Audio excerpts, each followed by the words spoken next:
SLST 2000 মামলা তো সবাই জানেন, শুনেছেন, কিন্তু আজকে নতুন একটা তথ্য দিচ্ছি। বিশ্বস্ত সূত্রে আমার হাতে এসেছে সাংবাদিকদের মাধ্যমে যে কোটি কোটি টাকায় চাকরি বিক্রি হয়েছে, জেলায় জেলায় এজেন্ট হয়েছে, দুর্নীতির কারবার প্রাতিষ্ঠানিক চেহারা নিয়েছে। আমরা সেটা জানি। হাজার হাজার যোগ্য মেধাবী চাকরি প্রার্থীর স্বপ্ন খুন হয়ে গেছে, এটা আমরা সবাই জানি। কিন্তু সিবিআইয়ের কাছে পশ্চিম মেদিনীপুরের এক ছাত্রের কাহিনী আপনাদের চোখ খুলে দেবে, আপনাদের হৃদস্পন্দন শুরু করে দেবে। সে কলকাতায় ইউনিভার্সিটি পড়াশোনা করছিল 2015 সালে। তখন আমার এই কলেজ স্ট্রিটে লোকটাকে ব্যক্তিগতভাবে চিনতাম, কিন্তু ভিতরে অমন ছিল সেটা কিছুতেই জানতাম না।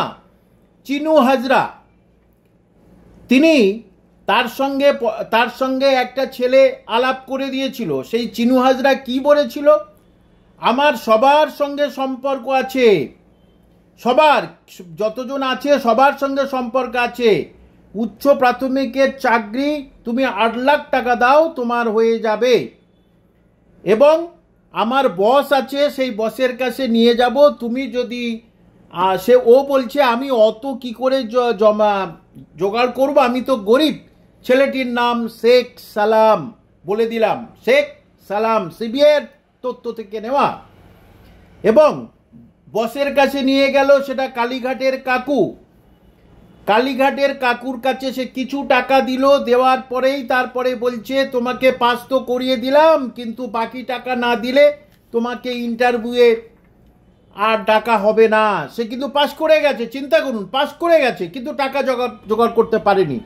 তখনই তাকে বলেছে তুমি এক কাজ করো, আরও বেশ কিছু চাকরি প্রার্থী জোগাড় করো, সেখান থেকে তুমিও কিছু কমিশন নেবে এবং আমিও কিছু কমিশন নেব, তাদেরও চাকরি হবে, আমারও চাকরি হবে, তোমারও চাকরি হবে। তারপরে দেখা গেল সেই তাদের অনেকের চাকরি হয়নি। তার মধ্যে বললাম যে বকুল বলে একজন ছিল, আরও অনেক নামগুলো আছে, সব নামগুলো বলতে পারবো না এই মুহূর্তে, আছে আমার কাছে, আস্তে আস্তে প্রকাশ করব। কেউ কেউ বলেছে 40,000 টাকা করে মাসে দেবো, একটু ব্যবস্থা করে দিন। না, সব কিছু একসঙ্গে দিতে হবে। এবং বলল যে তাদেরকে আবার কালীঘাটের কাকু, নিউ আলিপুরে লিভস অ্যান্ড বাউন্সের অফিসে চাকরি প্রার্থীর কাছ থেকে সব মিলে তাদের কাছ থেকে মোট তোলা আকারে কয়েক কোটি টাকা তোলা হলো। তার ভিতরে সর্বমোট যেটা হয়েছে সেটা বললাম যে 78 কোটি। সেই হিসেবটা এবারে সামনে এসেছে, শুনুন। এসএসসি গ্রুপ ডির জন্য 200 জন, গ্রুপ সির জন্য 50 জন, নবম দশমের জন্য 21 জন, একাদশ দ্বাদশের জন্য 12 জন, প্রাইমারিতে 180 জন, শারীর শিক্ষা কর্মশিক্ষার জন্য 200 জন। এখানে 78 কোটি টাকা।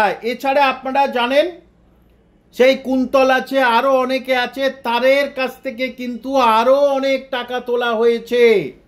তাপস আছে, আরো অনেকে আছে, সেটা আপনারা জানেন, তাদের কাছ থেকে আরো টাকা তোলা হয়েছে। এবং এই যে সালাম অনেকের কাছ থেকে যে টাকা তুলেছে, তারপরে তাদের তো চাকরি চলে যাবে। এখন সেই সালাম সিবিআইয়ের সবচেয়ে বড় অস্ত্র। এখন তাকে সবাই হুমকি দিচ্ছে বিভিন্নভাবে, আমার যদি চাকরি চলে যায় এই এসএলএসটি 2016 মামলায়, তাহলে কিন্তু আমার টাকা তোমাকেই ফেরত দিতে হবে। এবং এই শেখ সালামের মতো এজেন্টদের বয়ান একেবারে ক্ষতকে বেআব্রু করে দিয়েছে। অতিরিক্ত চার্জশিটে চাকরি প্রার্থী তথা এজেন্টদের জেরায় এমন বয়ান যুক্ত করেছে।